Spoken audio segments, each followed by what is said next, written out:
يا قلبي اذكر أحمد عين الهدى مفن العدا برا كريما محسنا بحر العطايا والجدا.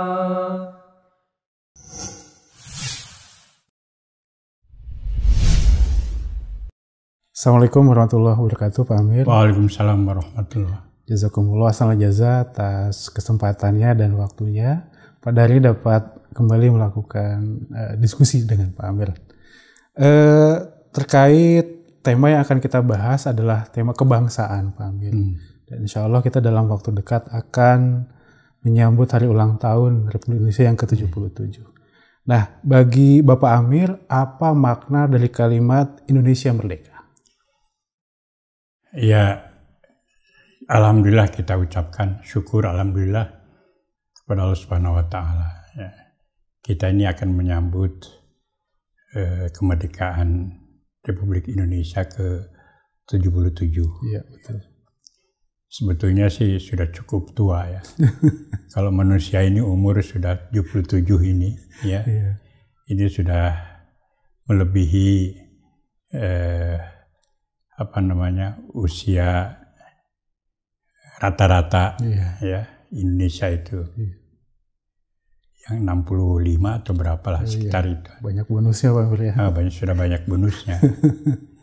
Nah, tentu saja kalimat Indonesia Merdeka ini ya kita harus sebagai bangsa ini sudah harus terbebas ya dari segala tekanan ya. Sebagai bangsa tentulah komponen yang paling sederhana, yang paling kecil adalah individu-individunya. Ya. Betul. Ya, merdeka dalam artian bahwa dalam menjalankan kehidupan sehariannya tidak ada tekanan. Iya, betul. Ya. Artinya tekanan yang dipaksakan. Yang dipaksakan. Ya. Sebagai manusia memiliki fitrat untuk bebas, ya, untuk bebas merdeka itu. Iya. Tentu saja kebebasan ini yang ada batasnya, ya, supaya diatur, ya. Tapi pengaturannya jangan sampai menekan fitrat manusia yang ingin bebas, ya. Bebas dalam segala hal. Ya. Nah, sebagai manusia ini misalnya bebas di dalam menjalankan kehidupannya. Itu yang paling esensi ini. Berkeyakinan, memilih tempat tinggal, memilih pekerjaan, ya. Kemudian ya apa saja yang sebagai fitrat manusia ini. Nah, ini yang masih dirasakan belum semuanya, ya. Terutama di dalam menjalankan kehidupan kesehariannya. Memang sudah lebih baik, tapi ini menjadi hal yang sangat penting bagi kita. Ya, apapun juga kedudukannya manusia ini, apapun juga latar belakangnya itu. Ya harus memiliki kebebasan itu yang tidak bisa dikurangi. Iya. Ya, fitrat manusia sejak lahir, terutama memilih kebebasan untuk bertempat tinggal di mana saja di bagian Indonesia ini. Ya, jangan ada tekanan-tekanan untuk pengusiran apa itu tidak, bukan begitu. Berkeyakinan. Itu juga mendasar, Pak Amir. Itu sangat mendasar sekali. Betul. Tidak bisa dipisahkan dari seseorang manusia ini, sehingga Allah Ta'ala juga memberikan kebebasan itu. Dalam Al-Quran disebutkan ini loh ya, aku telah menciptakan langit, bumi, segala isinya termasuk manusia ini. Kemudian Allah Ta'ala juga memberikan kebebasan kepada manusia. Mau percaya sama aku atau tidak pun silakan. Betul. Kan? Ya itulah, jadi kebebasan berkeyakinan, beragama itu sangat tidak bisa dikurangi. Itu bertautan erat dengan Ya, kebebasan untuk tidak percaya kepada Tuhan sekalipun Allah Ta'ala berikan, silakan. Silakan. Nah, nanti hisabnya ya urusan lain. Oh iya, betul. Nah, nggak bisa itu, ya. Nah, ini makanya kita ini harap tidak ada istilah golongan mayoritas, minoritas, itu tidak ada. Kalau itu betul-betul dibebaskan dalam satu negara. Nah, dalam hal ini ya masih ada terjadi ya, hal-hal yang mendasar ini. Di beberapa tempat terjadilah ya persekusi karena agama. Nah, ini yang saya lihat dalam tempo 70 tahun merdeka ini, walaupun Indonesia ini sudah merdeka ya 77 tahun, tapi hal ini masih terjadi ya karena keyakinan ya. Persekusi diskriminatif terhadap orang-orang yang berkeyakinan berbeda ya. Berkepercayaan berbeda ini belum sepenuhnya dilindungi ya, dijaga sehingga ada beberapa rentan ya, termasuk sebagian golongan masyarakat yang rentan terhadap persekusi. Artinya masih banyak PR. Masih banyak PR ya dari pemerintah, karena di Indonesia ini yang diakui hanya berapa? Hanya 5 ya, 5 agama. Yang lainnya itu ratusan keyakinan ya, kepercayaan lokal ya, yang masih belum diakomodir oleh pemerintah ya, walaupun undang-undang sudah memberikan itu misalnya dalam KTP kan, tapi amalannya, prakteknya itu tetap susah ya, di beberapa tempat saya lihat ya, sampai sekarang nggak bisa di itu ya.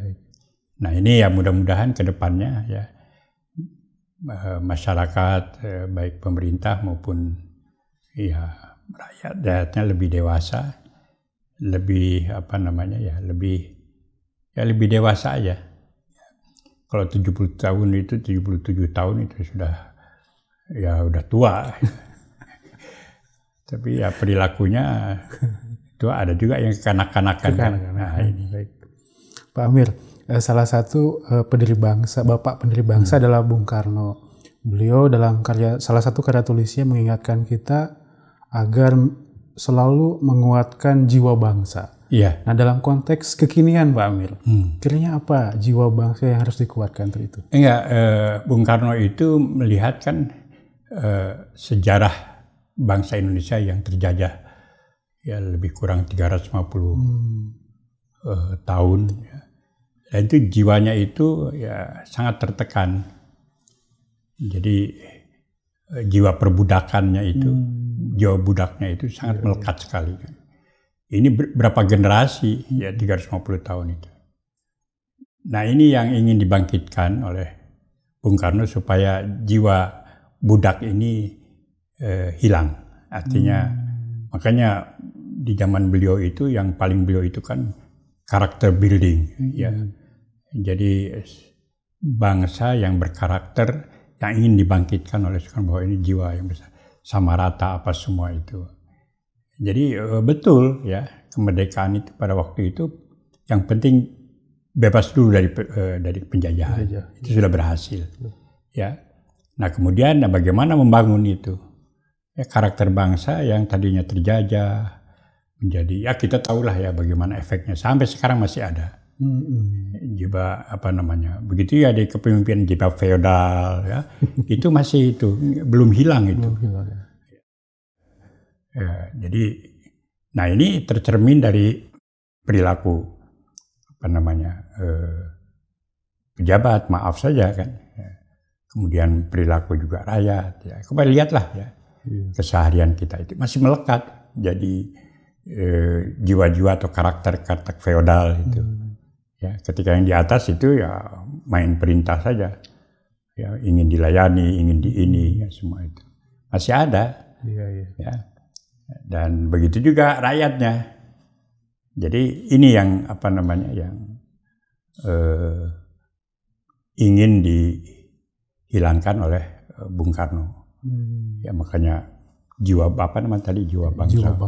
Jiwa bangsa. Jadi kejiwaannya itu ya, spirit, semangat itunya itu harus bangkit itu. Dari jiwa perbudakan, jiwa budak itu ya untuk bisa menguasai. Ini memang perlu beberapa generasi ya. Menurut saya tidak secepat itu. Perlu waktu Pak Amir ya. Perlu waktu. Ya. Dan ini perlu edukasi ya, edukasi apa semua. Dan ini juga bukan hanya edukasi harus bangkit, ya harus dicontohkan juga. Nah, contohnya itu ya bisa bisa interaksi antara yang berkuasa dengan rakyat, antara majikan dengan yang pembantunya. Iya. Itu tuh komunikasinya tuh harus jangan yang merintah itu yang punya kuasa. Iya. Makanya Islam itu mengajarkan bahwa pemimpin itu khodimuhum, sayyidul qaumi khodimuhum. Jadi pemimpin bangsa itu kaum itu sebetulnya yang melayani, bukan dilayani. Ini jadi prinsip Islam sebetulnya sudah bagus ya. Iya. Itu jadi jangan itu, tapi mengkhidmati kaumnya, mengkhidmati bangsanya. Ya itu tuh. Jadi kalau ini terbangun, insya Allah itu akan otomatis. Ya akan otomatis jiwa itu akan terus berkembang ya. Bisa berekspresi dengan benar ya.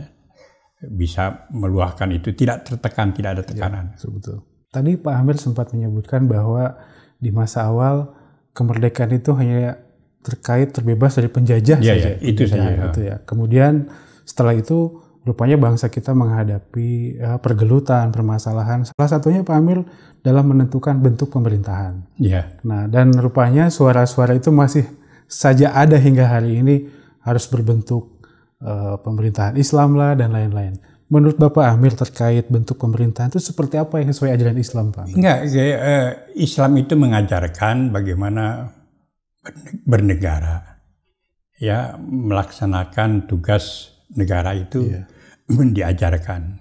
Ya. Misalnya begini, itu satu sistem keadilan. Keadilan, ya. Itu perintah yang sangat jelas sekali. Ya, harus adil. Ya, kepada siapapun juga. Ya, tidak ada perbedaan. Semua memiliki hak yang sama, kesempatan yang sama. Ya, itu semua adil. Itu. Ya. Dan yang kedua itu musyawarah. Musyawarah ya di dalam segala hal ini. Ya. Nah, musyawarah inilah ya syura bainahum disebutkan itu. Ini prinsip yang harus dilakukan. Ini dicontohkan oleh Rasulullah SAW. Disitulah ya ada suara didengar. Ya, demokratisnya itu di situ. Ya syura bainahum. Ya. Nah, yang kemudian adalah yang ketiga itu amanah. Amanah ya. Dalam memberikan pekerjaan, di dalam melaksanakan tugas, dalam memberikan kewenangan, itu harus kepada yang berkompetensi. Ya.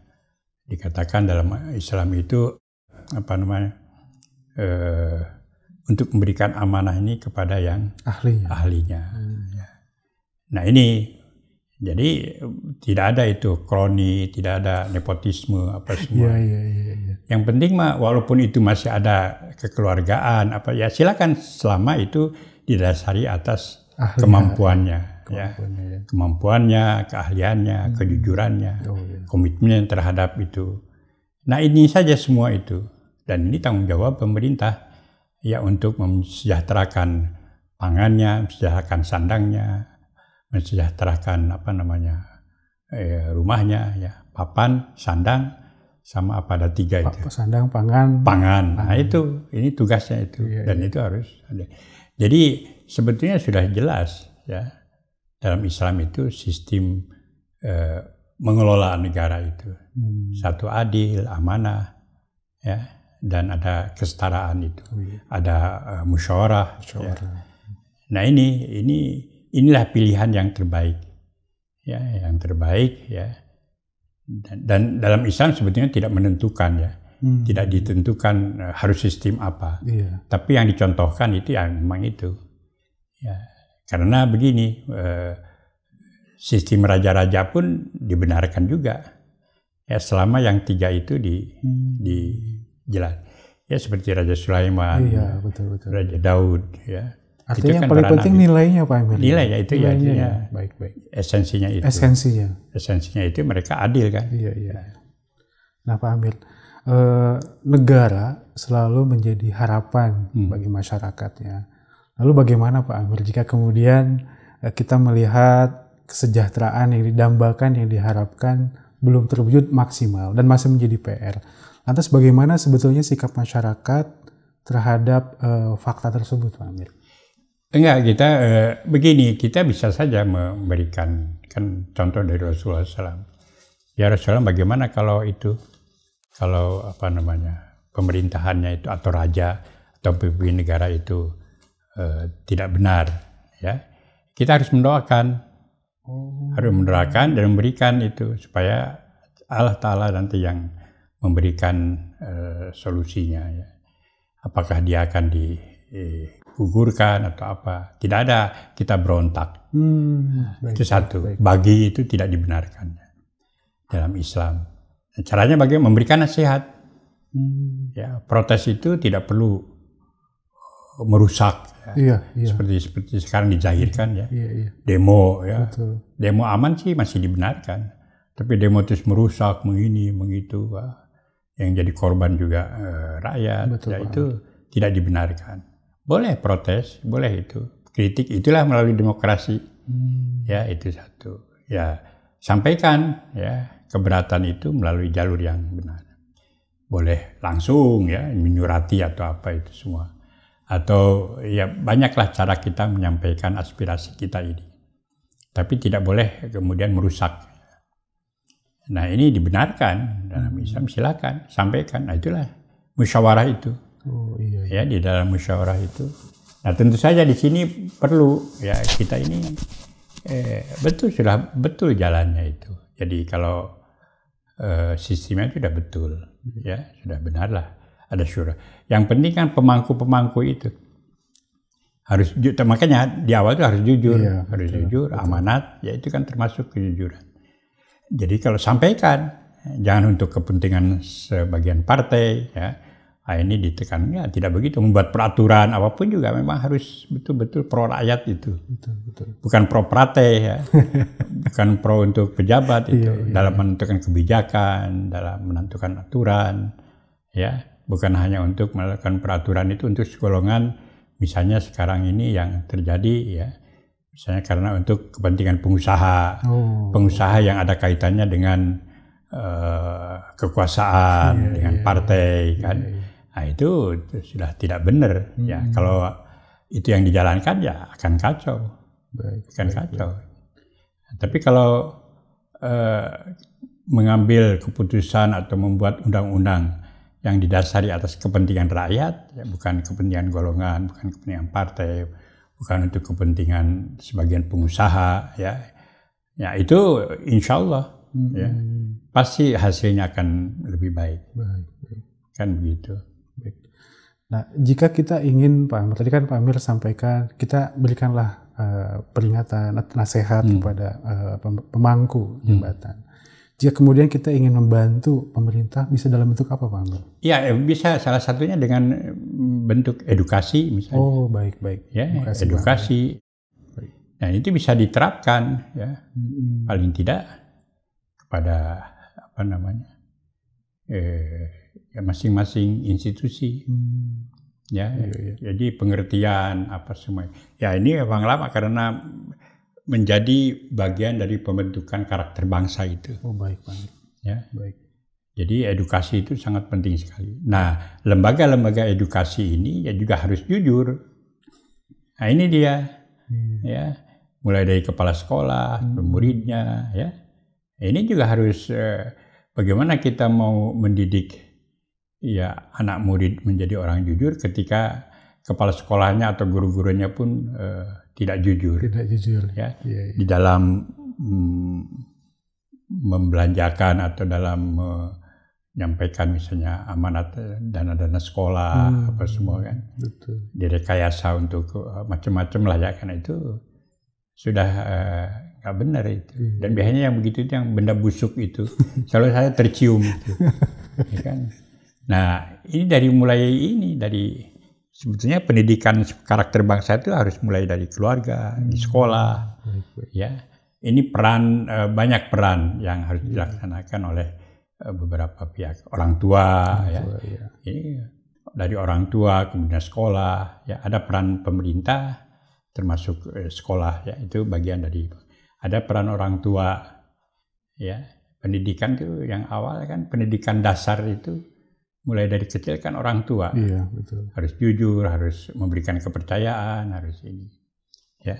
Ya biasanya begini, kalau di rumahnya sudah mulai tertanam kejujuran misalnya kan, menanamkan tidak boleh ngambil hak orang lain ya itu akan tertanam. Ya. Karena berapa lama lah itu orang di sekolah ya nanti bergaul dengan kawan-kawannya. Tapi yang hari-hari di awal itu ya kalau bibit, kalau tanaman itu kan dari awal itu di rumah. Nah itu di rumah itulah menentukan apakah akan mereng atau lurus atau kan gitu. Kan kalau kita tanam pohon bambu sudah mereng dari awal, kalau sudah besar sudah jadi bambu mau diluruskan ya wah itu artinya bantingannya sangat keras sekali. Nah itu tidak bisa. Baik. Nah sekarang kita bicara Jemaat Ahmadiyah Indonesia sebagai organisasi yang usianya insya Allah dalam beberapa tahun akan 1 abad Pak Amir. Lantas peran apa saja Pak Amir yang telah diberikan kepada bangsa dan negara? Enggak, kita kan tujuan Masih Maud alaihissalam ini pendiri Jemaah Ahmadiyah itu kan supaya manusia ini satu kembali kepada Tuhannya, ya menjalin hubungan dengan Tuhan. Karena masyarakat dan pada umumnya sekarang sangat tertarik sekali sama dunia, jauh daripada Allah Ta'ala. Dan kita bisa lihat ya, walaupun mereka semua mengaku bertuhan, tapi kelakuannya ini ya, itu tidak mencerminkan bahwa dia itu bertuhan. Ya, di mana-mana lah ya, yang berbasis agama, apakah itu agama Islam, agama itu, ya, semua masyarakatnya itu kita lihat sekarang terjadi di mana-mana. Dari perilaku itu saja sudah mencerminkan bahwa dia sebetulnya tidak bertuhan. Nah, Jemaat Ahmadiyah ini pendirinya mengajak supaya kembali kepada Tuhan.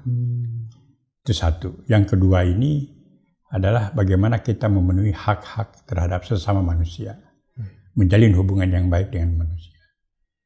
Ya, ini yang selama ini dikerjakan oleh Ahmadiyah ini. Ya. Dan itu sudah ada panduannya kan. Kalau ini Islam, ya. Islam ini sudah memberikan dasar kedua hal tersebut. Membangun dan membina hubungan dengan Allah Ta'ala dan membangun hubungan dengan sesama manusia. Jadi itu saja yang selama ini ya jemaat kita saja lihat orang-orang Ahmadi pada umumnya ya bukan sombong tapi ya lebih lebih bisa menjaga hubungan itu. Ya kita lihat dari pengorbanannya walaupun sedikit ya di Indonesia ini, tapi coba kalau lihat kita berapa banyak pengorbanan apa semua dalam kemanusiaan. Organisasi yang lain juga memiliki hal itu ya. Tapi jelas kita ini lebih ke skopnya internasional. Ya. Dan semakin besar, semakin luas penghormatan sosial kita ini. Ya. Yang lain juga ada organisasi yang lain seperti Muhammadiyah, NU dan lain-lain di Indonesia cukup berhasil. Tapi ya itu skopnya ya umumnya sih lokal ya di sini. Walaupun ada beberapa yang mulai berkembang di beberapa tempat. Tapi Indonesia sejak Jemaat Ahmadiyah sejak didirikannya sudah memang orientasinya ke internasional kan. Makanya di Afrika di mana-mana itu berkembang. Mengirimkan mubalik ketika negara-negara Islam belum terbentuk lagi. Kan terbentuk rata-rata setelah Perang Dunia Kedua. Tahun 40-an, 50-an kan begitu merdekanya itu. Ya, Jemaat Indonesia, Jemaat Ahmadiyah itu sudah mengirim mubaliknya ke Eropa sudah tahun 2023, 2024, ke Afrika, ke Amerika tahun 23, 2024. Tahun-tahun itu. Masya Allah. Nah, sekarang terkait konsep kebangsaan, Pak Amir. Apa rahasianya, Pak Amir, Jemaat Ahmadiyah memiliki loyalitas yang sangat tinggi terhadap bangsa dan negara Indonesia? Meskipun di lain pihak menghadapi persekusi ataupun tindakan tidak adil, Pak Amir. Apa rahasianya? Enggak, kita kan ada prinsip yang diajarkan oleh Rasulullah SAW. untuk mencintai bangsa, mencintai negeri, ya, mencintai tanah air di mana dia dilahirkan. Itu saja prinsipnya, ya, karena itu bagian dari ajaran Islam yang harus kita tegakkan. Nah, tujuan Ahmadiyah ini salah satu yaitu ya menegakkan kembali syariah, ya, tentu saja dengan cara yang damai, ya. Makanya di awal tadi bilang tidak boleh berontak, ya, Iya, betul. bagawat, ya, Iya, betul. bagi itu tidak dibenarkan. Jadi apapun juga ya selama masih bisa survive, ya. Nah ini ya kita lakukan. Caranya dengan membagi kebaikan, Masya Allah. menyebarkan kebaikan, Menyebarkan kebaikan. ihsan itu ya. Iya, iya. Ada kan innal hasanati yuzhibna sayyi'at. Sayyi'at, iya. Ya kebaikan itu yang akan menjauhkan keburukan. Bukan. Kebaikan itu macam-macam, dengan memberikan penjelasan, penerangan, enlightenment, kan, pencerahan, ya. Ya itu juga dalam memberikan pengertian, ya. Islam yang benar itu apa sih, bagaimana, contoh Rasulullah SAW, itu saja. Nah ini lama-lama juga orang akan melihat bahwa ini, ya kan, kita contoh Rasulullah SAW berapa banyak, berapa lama beliau mengalami persekusi di Mekah, ya, hampir 11 tahun, 12 tahun. Dan beliau bertahan saja, terus dengan penuh kebaikan, dengan santun, dengan lemah lembut menyampaikan. Kan kekerasan tidak dibalas dengan kekerasan. Nah, ketika beliau diperintahkan, dibolehkan, diberi izin untuk hijrah, beliau hijrah. Tapi ketika musuh, ya, ketika penentang masih juga mengejar-kejar, dan tidak ada cara lain selain untuk mempertahankan diri. Nah itu baru di akhir, ya. Ya, itu baru diizinkan untuk melawan, bertahankan. Tapi kan bukan penyerangannya itu atau mempertahankan senjata, tidak untuk ekspansi. Iya, iya. Ya itu dia. Ya, malah banyak sekali kalau gitu kalau musuh atau penentang itu berhenti, mau tobat, mau itu kan jangan terus kamu kejar. Iya. Ya, terima itu. Malah yang menyatakan ingin berdamai pun, ya, itu harus dihargai. Kan? Jadi tidak pernah di dalam sejarah Islam Rasulullah SAW dan orang-orang Muslim, orang-orang yang beriman pada waktu itu mulai perang, menyerang, kemudian menguasai satu daerah, kan tidak. Iya. Ini pertanyaan yang terakhir Pak Amir terkait apa optimisme dari Pak Amir yang ingin disampaikan kepada bangsa Indonesia, masyarakat Indonesia menjelang HUT RI ke-77. Iya, harapan kita ini optimis lah, ya. Iya. Karena sifat dan karakter bangsa Indonesia itu sebetulnya lemah lembut, ya, santun, terbuka, ramah, ya. Ini akan akan menjadi nilai positif, ya, untuk kita lebih bisa berdemokrasi, ya. Ya ini walaupun memerlukan waktu, ya, tapi saya lihat luar biasa. Saya melihat bangsa yang lain kan tidak begitu, tidak seramah, ya, bangsa Indonesia ini. Kemana saja pergi kan, coba kita lihat. Kalau kita keliling lah, ya kan, itu luar biasa, ya. Jadi sifat karakter bangsa Indonesia itu bisa menerima. Makanya kita ini Hindu masuk diterima, Buddha masuk diterima, betul. Cina masuk diterima, Islam masuk diterima, campur aduk semua. Ya, ini gado-gado kan jadi enak gitu. Jadi saya lihat ini coba aja kita bertetangga, kalau kita baik dengan siapapun juga. Yang dianggap orang-orang keras, temperamennya keras, enggak juga. Ya, kalau sudah tersentuh hatinya ini, ya itu akan akan baik. Nah, ini karakter ciri orang Indonesia, ya, saya lihat itu. Luar biasa Pak. Ya, di mana-mana lah. Nah ini kita menjadi harapan kita bahwa insya Allah, ya, Indonesia ini akan lebih maju, ya, akan lebih sejahtera, ya, akan lebih makmur, ya. Itulah cita-cita kita ini, insya Allah. Ya. Kita berjuang bersama-sama, ya, menghadapi semua tantangan, ya, karena kita tahu ada saja itu tantangan dari luar, dari dalam, ya, yang ingin bukan menghancurkan, ya, mau memisahkan Indonesia, apa semua ada. Tapi ya kita, kalau kita yakin mencintai negara kita, insya Allah kita akan berjuang bersama-sama. Baik, subhanallah. Terima kasih banyak Pak Amir, jazakumullah atas poin-poin yang telah disampaikan. Semoga kita dapat berjumpa dalam episode yang akan datang. Assalamualaikum warahmatullahi wabarakatuh. Waalaikumsalam.